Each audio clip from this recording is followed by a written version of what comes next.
시편 9편 20절까지 돼 있는데 사실 원문으로 보면은 시편 9편은 시편과 하나의 시입니다. 하나의 시예요. 그래서 소위 알파벳 시라고 해서 히브리어에도 22개의 자음, 시브리어에는 사실 모음이 없습니다. 후에 훗날에 이제 모음이 추가가 된 거고 읽기 위해서 편의상 만들어진 거고 원래는 자음만 22개가 있어요.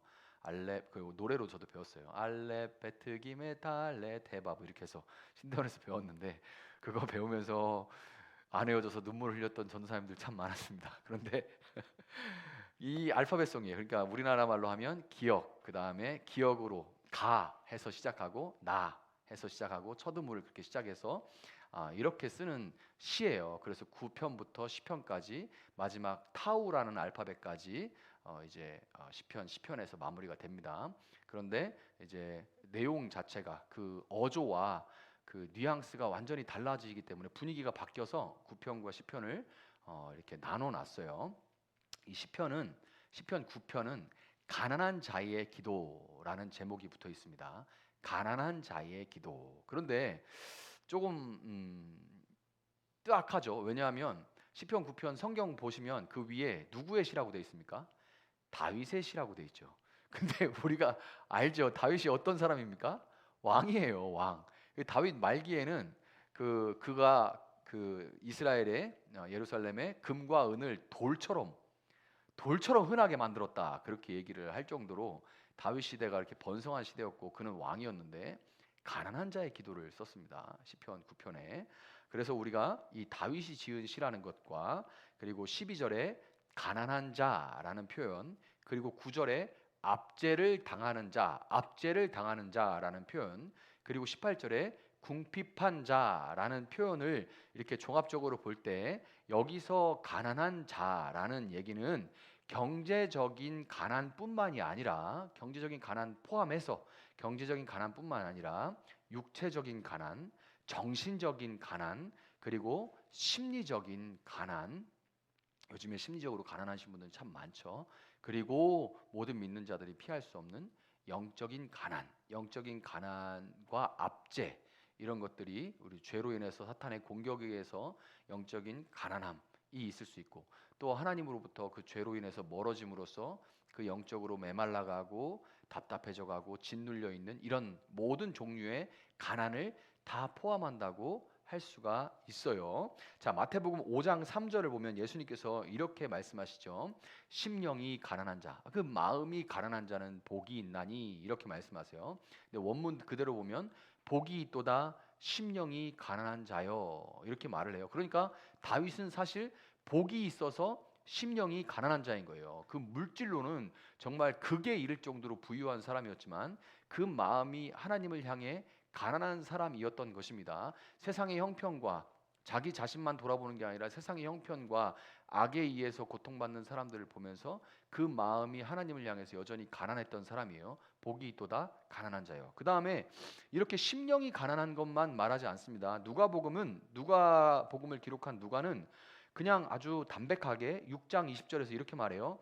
너희 가난한 자는 복이 있나니. 너희 가난한 자는 복이 있나니. 같은 예수님의 말씀을 마태는 심령이 가난하다고 이렇게 기록을 해놨고 누가는 같은 예수님의 말씀을 가난한 자는 복이 있나니 이렇게 기록을 해놨습니다. 역시 이것도 복이 있도다 가난한 자여. 어느 쪽이든지 왜 그것을 복이 있다고 말하냐면 천국이 하나님의 나라가 너희 것이기 때문이다 이렇게 말씀하세요. 심령이 가난한 자나 그냥 가난한 자나 어느 종류의 가난한 자든지 가난한 자는 천국이 하나님의 나라가 그들의 것이기 때문에 복이 있다라고 말씀을 하신다는 거죠. 왜 그러냐? 이 천국이 그들의 것이다. 하나님의 나라가 그들의 것이다. 이 말은 하나님의 나라, 천국을 그들에게 주시는 하나님이 그들의 부르짖음을 12절에 뭐라고 합니까? 가난한 자의 부르짖음을 잊지 아니하시도다라고 얘기하죠. 가난한 자가 부르짖는 것을 하나님이 잊지 않으시고 그들에게 하나님의 나라를 주시고 천국을 주시기 때문에 그들이 복이 있다는 거예요. 하나님이 없으면 절대로 이건 복이 아니죠. 저주예요. 가난하다는 거, 심령이 가난하고 영적인 가난, 여러 가지 가난들, 이런 것들, 그래서 하나님 앞에 부르짖게 되는 이런 상태, 하나님이 안 계신다면, 듣지 않으신다면, 기억하지 않으신다면 저주죠. 그런데 하나님이 계심으로 이것이 복이라고 말씀을 하시는 겁니다. 하나님이 그들에게 끝내 하나님의 나라요 천국을 주시기 때문이죠. 자, 여러분 생각해 보세요. 왜 그런가?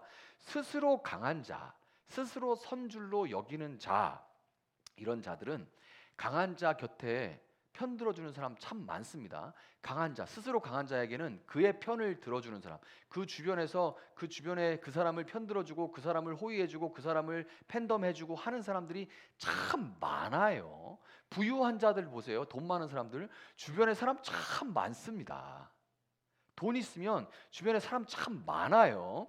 그런데 어떤 종류의 가난이든 간에 가난하고 억압을 받는 모든 사람들은 하나님밖에 의지할 분이 없고요. 몸이 아파서 가난, 육적으로 가난해 보세요. 처음에는 사람들이 아이고 어떻게 그러죠. 그 가난이, 그 육적인 가난이 오래 가 보세요. 심령적인, 심적인 그 마음의 그런 정신적인 가난이 오래 가 보세요. 주변에 아무도 없습니다. 매달릴 사람이 누구밖에 없습니까? 호소할 사람이, 하나님밖에 의지할 사람이 없어요. 재정적인 것도 마찬가지죠. 돈이 처음에 조금만 꿔줘, 없어, 이렇게 할 때 처음에는 아이고 그러고 주죠. 그러나 그 가난이, 어려움이 오래가면 그 곁에 붙어있을 사람 많지 않습니다.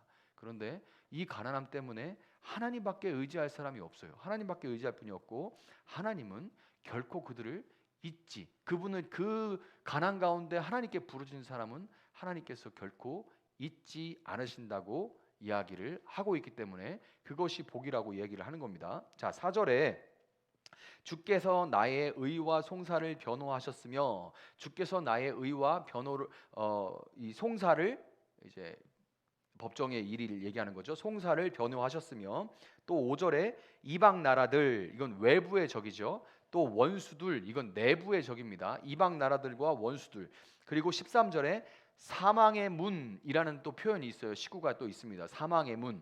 이런 표현들을 볼 때 지금 이 시인이 처한 상황은 내 외부의 악인들에게 죽을 고생을 당하는 의로운 약자들의 상황을 전제하고 쓴 시입니다. 어떤 상황의 가난이든 간에 주변에서 자기 스스로 힘있고 자기 스스로 또 부유한 이런 사람들이 자기들의 그런 것들을 통해서 나는 별로 죄가 없는데 그냥 가만히 있다 보니까 약하다고 핍박받고, 약하다고 이용당하고 버림받고, 여러 가지 이런 일들을 당하는 사람들이 이런 상황을 전제하고 이런 시가 기록이 된 겁니다. 이런 시가 기록된 거예요. 유한하고 눈에 보이는 이 가시적인 세상에서 이런 모순된 상황은 잘 변하지 않죠.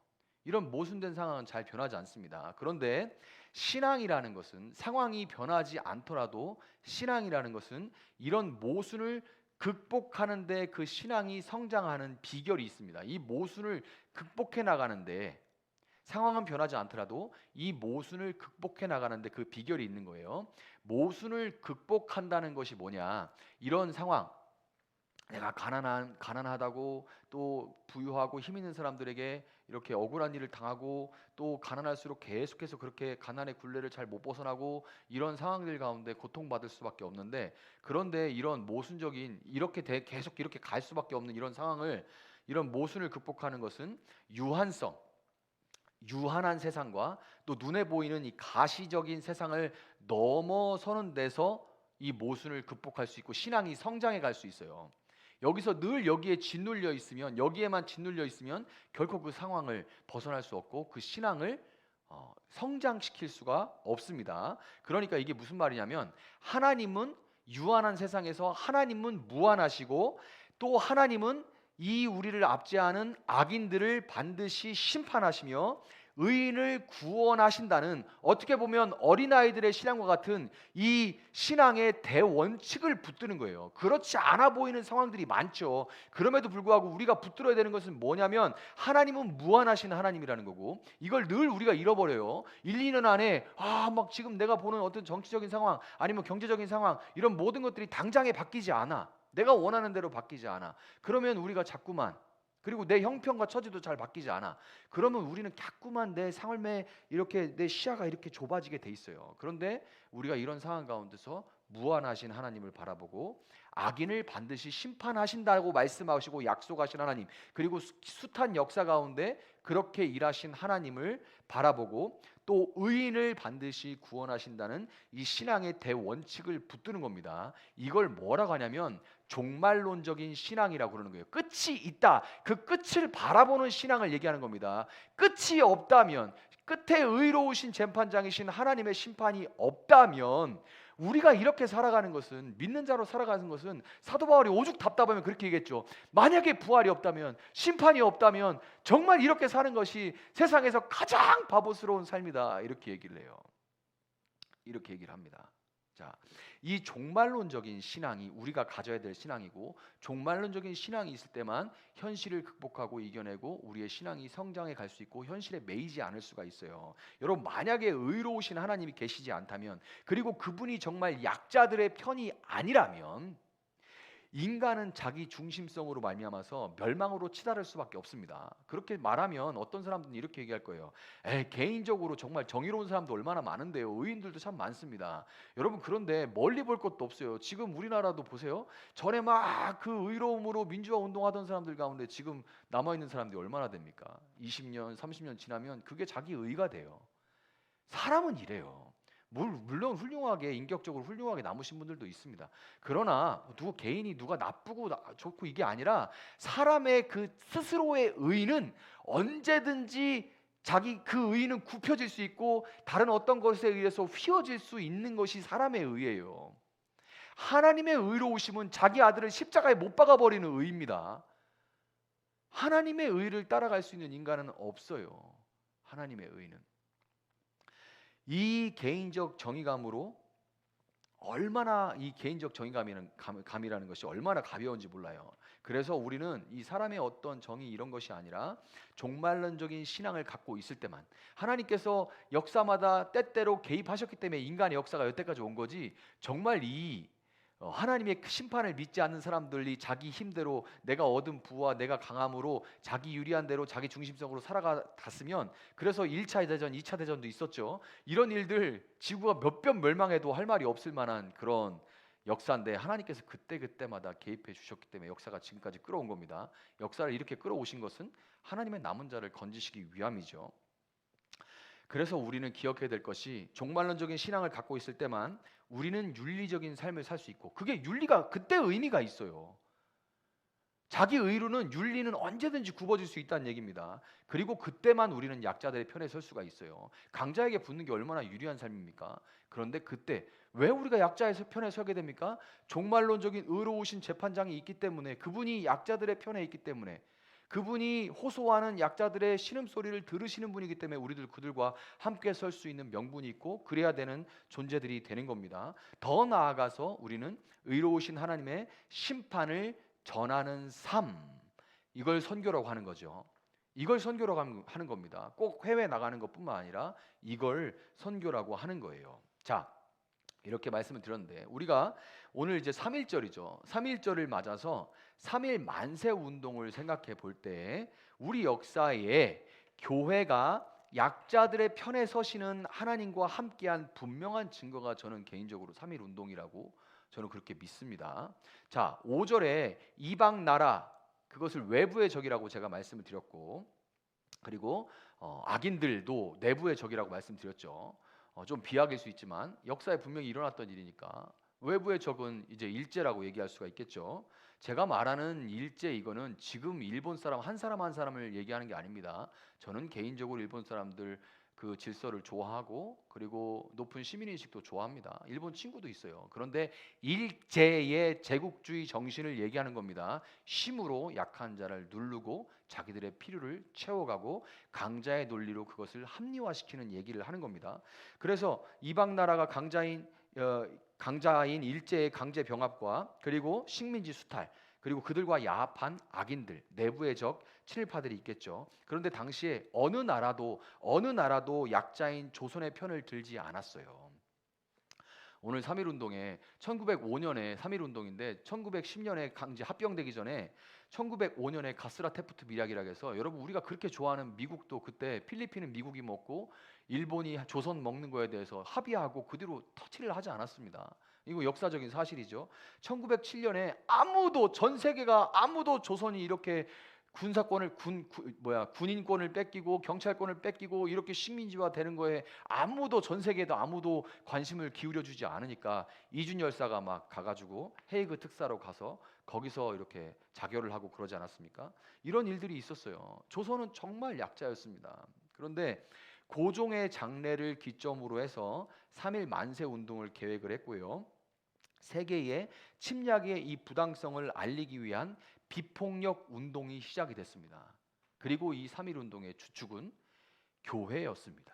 교회예요. 당시에 전국적인 자 만세 운동 벌이자 하고 전국적으로 깃발, 태극기 만들고 그 소식들을 전하고 사람들을 모으고 영향력을 끼칠 수 있는 조직은 전국에 단 하나. 지금처럼 경부고속도로가 뚫리고 이런 데가 아니고 전화하면 지사님 이것 좀 해주세요. 이게 아니에요. 그때는 막 이렇게 사람들이 전국으로 다니면서 그렇게 조직적으로 움직일 수 있는 곳은 모여서 태극기 만들고 대한독립 만세 이렇게 구호 만들고 하는 것은 교회밖에 없었습니다. 그런 연락망을 가진 조직은 교회뿐이었어요. 그리고 알다시피 33인의 민족 지도자 중에 16명이 기독교인이었습니다. 그런데 여러분 비폭력 운동으로 대한민국 만세 이렇게 하는데 황해도의 신천이라는 지역에서만 7,509명이 사망했어요. 그냥 조준사격했어요. 그냥 만세하는데 그냥 조준사격 빠방 7,509명이 이게 누가 기록한 거면 사무엘 모펫 선교사님이 평양에 계시던 선교사님이 기록한 거예요. 아무도 이것을 기록조차 못했어요. 그런데 모펫 선교사님이 다니시면서 도대체 몇 명이 죽었는지 얼마나 잔인한 일을 벌였는지를 기록을 한 겁니다. 그래서 7,509명이 사망을 했고 45,562명이 부상했고 49,811명이 경찰에 체포됐습니다. 그리고 한 지역에서 715개의 집과 47개의 교회가 방화돼서 불타고 파괴가 됐어요. 여러분 근데 이 만세 운동에 당시 기독교보다 4배나 큰 교세를 가지고 있던 천도교가 있어서 당시에 대한민국 조선의 1등 종교는 뭐였냐면 유교가 힘이 꺾이고 이런 상황에서 불교가 힘을 잃고 있는 상황에서 천도교가 1등 종교였어요. 지금은 보잘것없지만 천도교가 기독교보다 4배 이상의 교세를 가지고 있던 천도교가 15% 그 만세 운동에 동참한 15%가 천도교인이었고 그런데 이 국민들 가운데 오직 1.25%에 불과한 기독교가 22.5% 참여를 했습니다. 그 약자들의 편에 선 기독교가 22.5%가 참여를 했어요. 참고로 종교 비난하는 게 아니고 참고로 불교는 0.5%, 유교는 0.6% 참여했습니다. 그러니까 상대적으로 기독교가 얼마나 거기에 혼신의 힘을 다하고 그들과 함께 울고 함께 웃었는지 알 수가 있겠죠. 여러분 초기 이 한국 교회는 약자의 편에 서시는 눈물 흘리는 약자의 편에 서시는 의로운 재판장이신 하나님을 믿었고요. 영원한 하나님 나라를 실제적으로 소망했고 그 하나님을 전하는 삶을 생명으로 살아냈습니다. 물론 알고 있어요. 여러분 그 약자들이라고 다 좋은 사람이 아닙니다. 약자는 상처가 많아서 오히려 더 거친 분들도 많고요. 베풀어 주는데 고마워할 줄 모르는 분들도 많이 있어요. 그런데 그런 분들을 대하다 보면 내 안에 어떤 의 때문에 그 자기 의 때문에 화가 나고 이런 거 해서 뭐해 이런 생각 들 때도 있습니다. 저도 왜 아프리카 가서 그런 생각 안 들었겠습니까? 그런데 그럴 때마다 오히려 하나님은 제 마음 가운데 그게 아니라는 걸 알게 해주시. 이 사람들이 상처가 얼마나 많고 얼마나 많이 속았으며 얼마나 많이 착취당했고 얼마나 이런 그런 것들을 교양으로 덮을 그런 교육도 제대로 받지 못했는지에 대해서 그런데 너는 받았잖아. 네가 받은 게 거저냐? 라고 말씀하시는데 할 말이 없는 거죠. 그래서 그 자리에 설 수밖에 없게 하시는 하나님이고 초기 한국교회는 그렇게 정말 약자들과 함께 섰고요. 3.1 운동 이후에 얼마나 22.5%가 참여했다가 있지 않습니까? 그리고 정말 많은 사람들이 죽었어요. 유관순 열사부터 비롯해서 수많은 사람들이 체포당하고 구금당하고 죽음으로 그 기독교의 숫자가 급감합니다. 그런데 3.1 운동 이후에 약자들과 함께 섰을 때 교회가 불과 몇 년 안에 2배로 성장하는 일이 벌어집니다. 숫자가 확 줄었었어요. 또 죽어가지고. 그런데 그 숫자가 처음보다 배나 불어나는 일이 벌어집니다. 사람들이 알게 된 거죠. 여러분, 우리는 어떻게든 피라미드의 상층부로 올라가려는 것이 아니라, 그리고 그것을 위해서 하나님까지 동원하는 것이 아니라, 내가 올라가기 위해서 올라가는 게 또 나쁘다는 것만은 아닙니다. 어떤 자리에 올라가는 게 나쁜 것은 아니에요. 그렇지만 그럴수록 더욱더 자신을 성찰해야만 하는 거죠. 왜 그 자리에 있으려 하느냐, 왜 올라가려 하느냐, 이게 정말 하나님인가를 들여다봐야 돼요. 왜냐하면 그런 마음을 정말 성찰하지 않으면, 깊이 성찰하지 않으면, 내가 어느새 나도 모르게 그 자리가 나를 먹어버려. 이제 그 니체라는 사람이 선악의 저편이라는 책에서 그런 말을 했죠. 되게 유명한 판타지 소설에도 많이 나오는, 인용되는 그런 말인데, 시면을 들여다보면 시면 또한 나를 들여다본다 그러죠. 이게 내가 계속해서 그 자리를 탐하게 되면, 바라보다 보면 그 자리에 대한 욕망이 또 나를 바라보게 되고 나를 삼키게 돼요. 그래서 믿는 자들이 좋은 자리에 올라가는 거 맞습니다. 많이 올라가세요. 그런데 정말 우리는 더욱더 조심하면서 살펴봐야 돼요. 나 자신을 살펴봐야 됩니다. 그래서 믿는 자는, 이 교회는 종말론적인 신앙을 갖고 가난한 자들, 또 가난한 자를 양산하는 이 사회에 대해서 사회적 정의에 대한 마음을 가지고 언제나 그 자리에 서 있고 마음을 쏟아야 한다는 것을 여러분 믿으시길 바랍니다. 19절부터 20절을 보면 인생으로 승리를 얻지 못하게 하소서, 이렇게 하고 마무리를 지어요. 그들이 인생뿐일, 그 호흡이 코에 있는, 코 그냥 막으면 금방 죽을 수밖에 없는 그런 인생뿐이라는 것을 알게 하옵소서. 그걸 모르고 힘을 가지고 부를 소유하면 이게 영원할 것처럼 그렇게 살아가면서 그 하찮은 권한으로 다른 사람을 누르고 조종하고 통제하려는 사람들이 얼마나 많은지 모르요. 그들에게 대해서 하나님, 영원하신 재판장이신 하나님, 그들이 인생뿐임을 알게 하여 주시옵소서. 이 말이 뭐와 연결됩니까? 시편 1편에 악인은 바람에 나는 겨와 같다. 악인은 바람에 나는 겨와 같도다. 겨가 바람에 휙 날릴 때는 오히려 자유로워 보이고 화려해 보이고 멋있어 보일 수도 있습니다. 그냥 한 자리에 붙박이로 있는 시냇가에 심긴 나무보다. 그런데 바람에 날리는 겨와 같다. 심판을 견디지 못한다 하고 시편 1편이 마무리가 되잖아요. 여러분, 이 3월 첫 주 첫날에 우리가 3월에 특별히 고난주간의 기간이 있습니다. 벌써 사순절은 시작이 됐고요. 우리가 사순절을 지키지는 않지만 그러나 고난주간이 들어있는, 부활을 기다리고 있는 이 시간입니다. 가난하고 억눌린 우리를 찾아오신 예수님. 꼭 경제적인 것뿐만 아니라도 가난하고 억눌린, 참 허무하고 공허하고 했던 그런 억눌린 우리를 찾아오신 예수님, 그분이 지신, 우리를 대신해서 지신 그 십자가를 깊이 묵상하는 3월이 되길 바랍니다. 그리고 최후의 의로운 심판과 승리를 믿으면서 나를 위해 지신 그 십자가를 이제 내 주변에 억눌린 이웃들을 위해서 내가 지고 따르겠습니다 하고 다짐하는 데까지 나아갈 수 있는 여러분들의 3월 세 달이 될 수 있기를 예수님의 이름으로 축복합니다.